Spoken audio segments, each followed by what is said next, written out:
Ever wondered how to stay calm amidst the chaos of life? Well, let me introduce you to Stoicism, an ancient philosophy that can guide you through life's ups and downs.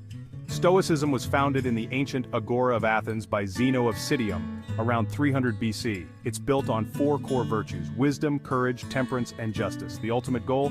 Living in harmony with nature and maintaining tranquility of the mind. And now let's dive into the 7 habits of highly stoic people. Number 1. They don't worry about things they have no control over. The Stoics believe in focusing on what they can change and letting go of what they can't. Number 2. They don't allow themselves to be taken by surprise.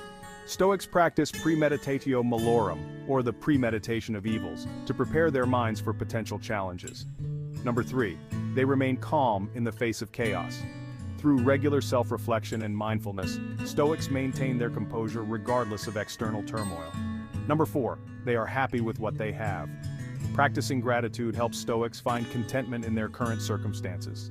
Number 5. They accept everything that happens. Stoics understand that life is unpredictable, and they embrace fate with serenity. Number 6. They listen more than they speak. By valuing silence and contemplation, Stoics gain greater understanding and wisdom. Number 7. They do not fear death. Embracing mortality allows Stoics to live more fully and without unnecessary fear. So, are you ready to embrace the Stoic way? Start small, incorporate these habits into your daily life, and see how your perspective transforms. Remember, the key to Stoicism is not to be emotionless, but to manage your emotions with wisdom and balance. Thanks for watching. Don't forget to like, subscribe, and hit the bell icon for more insights. Keep calm and stay stoic.